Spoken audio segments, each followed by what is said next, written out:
पुरोगामी पॉडकास्टच्या या भागात आपलं स्वागत आहे. आज आपण एका अशा विषयावर बोलणार आहोत जो आपल्या सगळ्यांशी जोडलेला आहे, नोकरी. आणि त्यातही शिक्षण क्षेत्रातली नोकरी. नमस्कार. शिक्षण क्षेत्रात नोकरी म्हटलं की आपल्या डोळ्यासमोर काय येतं? शाळेतले मास्तर किंवा कॉलेजचे प्रोफेसर, एक सरळ राजमार्ग. पण या राजमार्गावर सध्या प्रचंड ट्रॅफिक जॅम आहे. हो ना. मग प्रश्न असा आहे की या जॅममधून बाहेर पडायला काही आडवाटा, काही शॉर्टकट असू शकतात का? आज आपण महाराष्ट्राच्या शिक्षण क्षेत्रातल्याच या नवीन वाटांचा शोध घेणार आहोत. आणि आपला उद्देश फक्त या वाटांची पाटी दाखवणं नाहीये, तर त्या वाटेवर चालताना काही खड्डे लागतील, कुठे चढ उतार आहेत, हे पण समजून घेणं आहे. अगदी, कारण विरोधाभास खूप मोठा आहे. आपल्याकडे सरकारी आकडेवारी आहे, काही रिपोर्ट्स आहेत. एका बाजूला सरकार 50,000 शिक्षक भरतीची घोषणा करतं. आणि दुसऱ्या बाजूला म्हणजे नॅशनल करिअर सर्व्हिस पोर्टल सांगतं की राज्यात 24 लाखांपेक्षा जास्त सुशिक्षित बेरोजगार आहेत. तोच तर. हा गुंता सोडवायला हवा. चला, सुरुवात सर्वात मोठ्या आकड्यांपासून करूया. महाराष्ट्रात 1 लाखाहून जास्त प्राथमिक शाळा आहेत. जवळपास 29,000 माध्यमिक शाळा. आणि 5,725 कॉलेजेस. म्हणजे विचार करा, या क्षेत्रात किती लोकांना काम करण्याची संधी आहे. कागदावर तर संधी भरपूर दिसतात. 2024 मध्ये पवित्र पोर्टलद्वारे 21,618 जागांसाठी प्रक्रिया सुरू झाली. हो, संधी आहेत.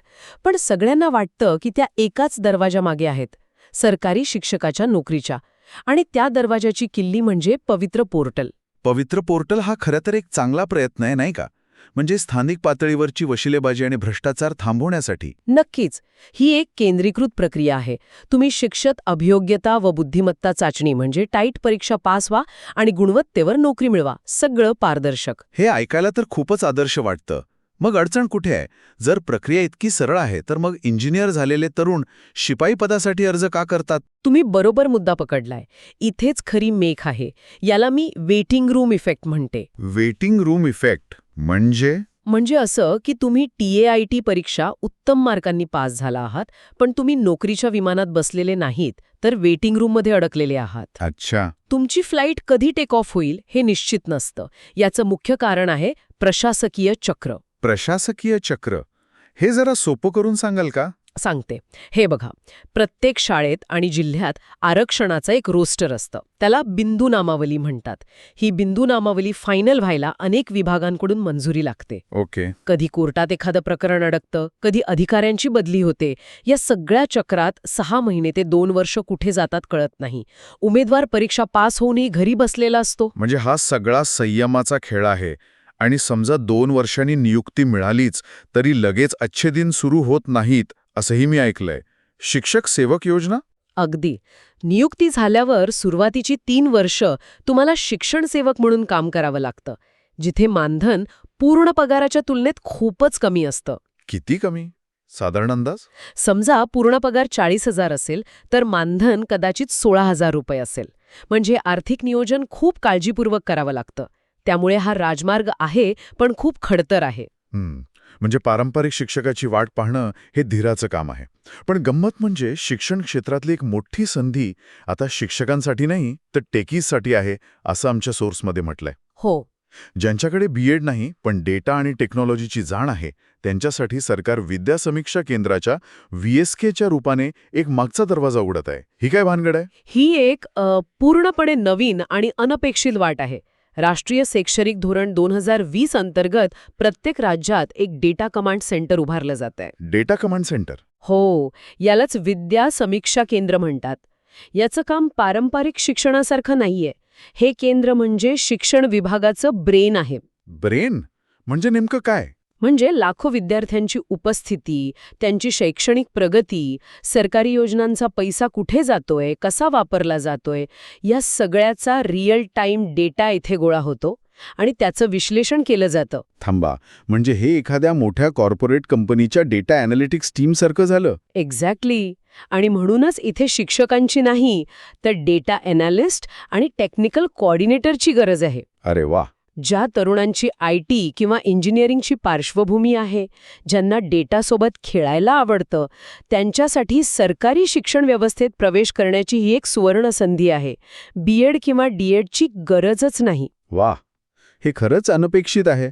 म्हणजे एकीकडे शिक्षकांसाठी अनिश्चितता आहे आणि दुसरीकडे टेक्नॉलॉजी जाणणाऱ्यांसाठी एक नवी संधी. बरोबर. आता प्राथमिक आणि माध्यमिकमधून आपण उच्च शिक्षणाकडे वळूया. अनेकांना वाटतं तिथे जास्त चांगल्या संधी असतील, पण आमच्या स्रोतांनुसार तिथेही एक वेगळा सापळा त्यांची वाट पाहत असतो.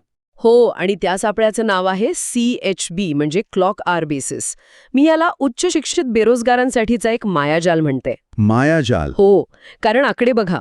राज्यातील अनुदानित महाविद्यालयांमध्ये प्राध्यापकांची जवळपास 40% पदं रिकामी आहेत. म्हणजे सुमारे 11,918 जागा. 11,000पेक्षा जास्त. मग भरती का होत नाही? नेट सेट पास झालेले हजारो उमेदवार तयार आहेत.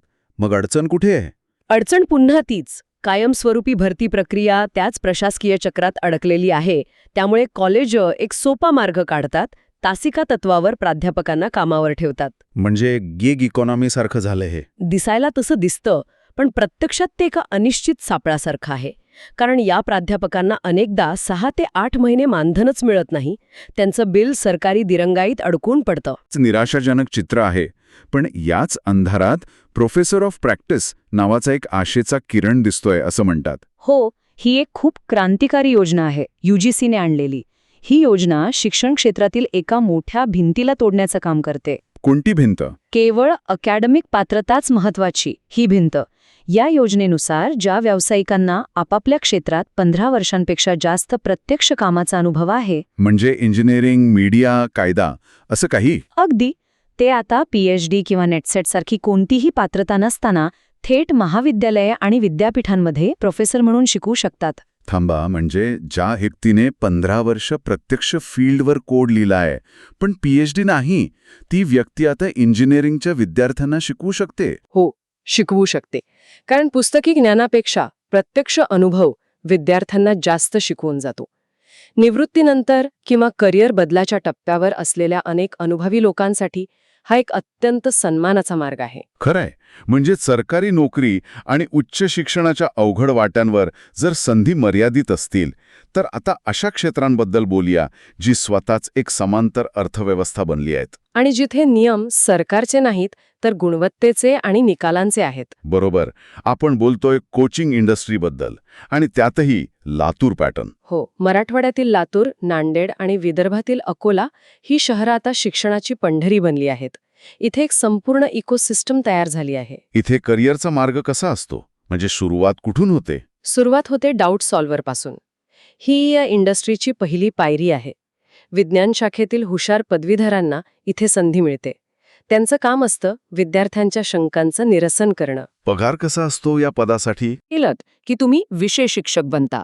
इथे पगार थेट 40,000 ते 1.2 लाखांपर्यंत जातो. आणि याच्याही पुढे आहेत स्टार फॅकल्टी. हे त्या क्लासचे ब्रँड अँबॅसेडर असतात. त्यांचा पगार महिन्याला 1.5 लाखांपासून ते 10 लाखांच्याही पुढे असू शकतो. 10 लाख महिना? हे आकडे अविश्वसनीय आहेत. पण इथे नोकरीची सुरक्षा आहे का? तुमचा मुद्दा बरोबर आहे. इथे सरकारी नोकरीसारखी सुरक्षा नाही. ही पूर्णपणे कामगिरीवर आधारित व्यवस्था आहे. तुमचा परफॉर्मन्स चांगला तर तुम्ही टिकाल. पण एक आहे, जो शिक्षक एका क्लासमध्ये स्टार असतो त्याला दुसरा क्लास लगेच मोठी ऑफर देऊन आपल्याकडे घेतो. अच्छा, म्हणजे गुणवत्तेला मागणी आहे. खूप मागणी आहे. या कोचिंग इंडस्ट्रीमुळे आणखी एका व्यवसायाला चालना मिळाली आहे असं दिसतंय. अभ्यासिका किंवा स्टडी रूम्स. अगदी, हा एक गरज आधारित व्यवसाय आहे. बाहेरगावाहून आलेल्या हजारो विद्यार्थ्यांसाठी अभ्यासिका म्हणजे एक वरदान आहे. साधारण 2 ते 5 लाखांच्या गुंतवणुकीत 50 खुर्च्यांची एक चांगली अभ्यासिका सुरू करता येते. आणि उत्पन्न? एका विद्यार्थ्याकडून महिन्याला 800 ते 1500 रुपये जरी घेतले तरी 50 विद्यार्थ्यांकडून महिन्याला 50,000पेक्षा जास्त उत्पन्न सहज मिळू शकतं. म्हणजे हा स्वयंरोजगाराचा एक उत्तम पर्याय आहे. नक्कीच. आता अशा लोकांबद्दल बोलूया ज्यांना पैसे आणि प्रसिद्धी यापेक्षा सामाजिक कामात जास्त रस आहे. म्हणजे NGO क्षेत्र. अनेकांना वाटतं की इथे फक्त सेवाभाव असतो, पगार कमी असतो. हे चित्र आता खूप बदललं आहे. आता अनेक स्वयंसेवी संस्था म्हणजे NGOज या अत्यंत व्यावसायिक पद्धतीने काम करतात. उदाहरणार्थ गडचिरोलीतील डॉक्टर अभय बंग आणि डॉक्टर राणी बंग यांची सर्च संस्था. हो, मी ऐकलंय त्यांच्याबद्दल. ही संस्था आरोग्य क्षेत्रात जागतिक स्तरावर काम करते.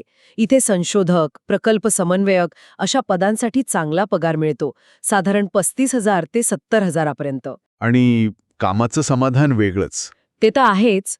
पुण्यातील लेंड हँड इंडिया किंवा रायगडमधील स्वदेश फाउंडेशन यांसारख्या संस्थांमध्येही अशाच व्यावसायिक भूमिकांसाठी नेहमी जागा असतात. हे खूपच मनारी आहे. आता भविष्याकडे पाहूया. सरकारचा सगळ्यात जास्त भर कौशल्य विकासावर आहे. तिथे काय संधी आहेत? तिथे पारंपरिक शिक्षकांपेक्षा ट्रेनर्सची जास्त गरज आहे आणि स्पर्धाही कमी आहे. डाक्ष नावाचा एक मोठा प्रकल्प जागतिक बँकेच्या मदतीने राबवला जातोय. दाक्ष. हो, याचा उद्देश राज्यातील ITIs आणि कौशल्य विकास प्रणालीला आधुनिक बनवणे हा आहे. म्हणजे आता रोबोटिक्स, इलेक्ट्रिक व्हेइकल दुरुस्ती यांसारखे नवीन अभ्यासक्रम सुरू करणे. मग इथे नोकरीची संधी कोणासाठी आहे? या प्रकल्पात प्रकल्प विशेषज्ञ किंवा प्रोजेक्ट स्पेशलिस्ट यांसारख्या पदांची गरज आहे. या पदांसाठी चांगला पगार आहे, महिना 75,000 ते 1,00,000 रुपयांपर्यंत. वा. आणि जे तरुण नुकत्याच शिकून बाहेर पडले आहेत त्यांच्यासाठी काय? त्यांच्यासाठी मुख्यमंत्री युवा प्रशिक्षण योजना आहे, जिथे ऑन द जॉब प्रशिक्षणादरम्यान 6,000 ते 10,000 रुपयांपर्यंत विद्यावेतन मिळतं. अनुभव मिळवण्यासाठी ही एक चांगली सुरुवात आहे. आणि प्रधानमंत्री कौशल्य विकास योजनेअंतर्गत स्वतःचं प्रशिक्षण केंद्र सुरू करण्याची किंवा प्रमाणित ट्रेनर बनण्याची मोठी संधी आहे. ठीक आहे. तर आपण आतापर्यंत सरकारी नोकरीचा राजमार्ग, त्यातले अडथळे आणि मग कोचिंग, सामाजिक क्षेत्र, कौशल्य विकास यांसारख्या अनेक आडवाट्या पाहिल्या. या सगळ्या माहितीच्या आधारे आपण वेगवेगळ्या उमेदवारांसाठी एक कृती योजना तयार करू शकतो का? नक्कीच. आपण 4 गटांमध्ये विचार करूया. पहिला गट ज्यांचं शिक्षण कमी आहे, म्हणजे पदवीधर नाहीत. त्यांच्यासाठी काय? त्यांनी थेट नोकरी शोधण्याऐवजी CMIPY योजनेत इंटर्नशिप करून अनुभव घ्यावा आणि मग PMKVYचा एखादा कोर्स करून त्या ट्रेडमध्ये ट्रेनर बनावं. ओके. दुसरा गट पदवीधर किंवा BEd झालेले उमेदवार, जी सर्वात जास्त आहेत. या गटाने विभागणी करायला हवी. जर तुम्ही विज्ञान शाखेचे असाल तर लातूर किंवा नांदेडमध्ये डाऊट सॉल्व्हर म्हणून सुरुवात करा. IT क्षेत्रातील असाल तर विद्या समीक्षा केंद्रात अर्ज करा. आणि जर थोडी उद्योजकतेची आवड असेल तर स्वतःची अभ्यासिका सुरू करा. तिसरा गट उच्च शिक्षित उमेदवार, नेट, सेट किंवा PhD धारक. यांनी सगळ्यात आधी एक गोष्ट करायची, CHBच्या सापड्यात अडकू नका. तो तुमचा वेळ आणि ऊर्जा वाया घालवेल. त्याऐवजी बाल्टी, सारथीसारख्या संस्थांच्या फेलोशिपसाठी प्रयत्न करा किंवा मोठ्या NGOमध्ये प्रोग्राम मॅनेजर पदासाठी अर्ज करा. आणि शेवटचा गट अनुभवी व्यावसायिक, जे नोकरी बदलण्याचा विचार करत आहेत. त्यांच्यासाठी प्रोफेसर ऑफ प्रॅक्टिस हा सर्वोत्तम मार्ग आहे. त्यांनी अजिबात संकोच न करता थेट चांगल्या विद्यापीठांना संपर्क साधावा आणि आपला 15+ वर्षांचा अनुभव मांडावा. तर आजच्या या सखोल चर्चेतून एक गोष्ट अगदी स्पष्ट होते. महाराष्ट्रातील शिक्षण क्षेत्रातला नोकरीचा बाजार आता फक्त सरकारी नोकरीच्या एका राजमार्गापुरता मर्यादित राहिलेला नाही. बरोबर. कोचिंग, सामाजिक क्षेत्र, कौशल्य विकास यांसारख्या अनेक समांतर अर्थव्यवस्था वेगाने वाढत आहेत. पारंपरिक मार्गाची वाट पाहण्याऐवजी चपळाईने या नवीन आडवाटा शोधणं महत्त्वाचं आहे. अगदी बरोबर. आणि जाता जाता एक विचार सोडून जाते. महाराष्ट्रातील शिक्षण क्षेत्रातील भविष्य केवळ शिक्षकाचे नाही, तर ते एज्युप्रेन्युअर म्हणजे शिक्षण उद्योजक, सोशल प्रोफेशनल म्हणजे सामाजिक व्यावसायिक आणि स्किल मॅनेजर म्हणजे कौशल्य व्यवस्थापक यांचे आहे. या बदलत्या चित्रामध्ये तुमची भूमिका काय असू शकते याचा विचार नक्की करा.